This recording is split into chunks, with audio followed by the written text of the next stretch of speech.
Asubuhi ya leo nimefika hapa nyumbani kwa rafiki yetu na ndugu yetu marehemu Frank Nyarusi.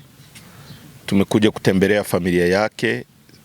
Tangu alipofariki sikupata nafasi kama chama kuja kuwaona familia yake. Ni miezi sasa 6, si ndio? Lakini tumefurahi kwamba tumefika na kumuona mke wake na watoto wake wanaendelea vizuri. Na tumekuja kuwapa pole tu na kuambia kwamba kama chama tunathamini mchango wa ndugu yetu Frank Nyarusi ambaye ametangulia mbele ya haki. Alikuwa kiongozi wetu, alikuwa mwenyekiti wa wilaya hii ya Iringa, na mimi binafsi alikuwa rafiki yangu. Lakini mtakumbuka baada ya kuwa amefariki kumekuwa na misukosuko. Sisi wenyewe tulikuwa tunakamatwa, tuko ndani, hatukuwahi kupata muda. Lakini kwa kifupi tu nimekuja kuwapa pole familia, na kwangu binafsi maana yake ni kwamba ni kuiambia familia kwamba tunathamini mchango wa Franki na tuko pamoja na familia katika vipindi vyote, akiwepo na akiwa hayupo. Kwa niaba ya familia ninawashukuru sana familia ya Chadema wa Iringa na nchi nzima, sehemu yote alipo unifikishie salamu zangu. Ninawashukuru. Nimeona upendo wa Chadema. Nimeuona Frank akiwa anaumwa. Nimeuona Frank alivyokufa. Japo nilibakia nusu, lakini upendo wa Chadema ulininyanyua, nikasimama nikamzika ndugu wangu.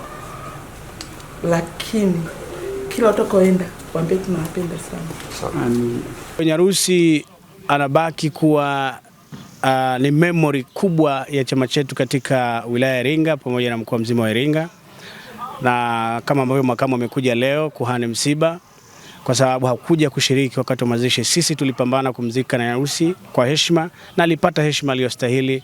Na kwa kweli tumekuja kuipa familia faraja na kuendelea kuambia tuko pamoja na familia ya Nyarusi wakati wote. Na kama ambavyo tulitengeneza commitment kumsomesha binti wake wa kwanza yule ambaye yuko form 6, form 4 na form 5 na form 6, chama tulichukua hiyo level, na leo tena makamu amekuja kutengeneza commitment naye kuendelea kusupport na wadau wengine. Natoa wito kwa mtu yote ambaye anaweza kuja kumuunga mkono ama kumshika mkono familia ya Nyarusi, basi waweze kuja, kwa sababu bado watoto ni wadogo, wanahitaji kwenda shule, wana mahitaji mbalimbali. Na kwa sababu Chadema family ipo, niendelee kutoa wito kwa na Iringa mjini bila kujali hali tulizonazo, lakini tunaweza kuungana mkono kwa kila namna ili kuipa faraja familia ya Nyarusi, kwa sababu Nyarusi alitengeneza kazi kubwa ya kujenga demokrasia, lakini pia kuweka ustahimilivu wa chama chetu Iringa mjini. Asante sana.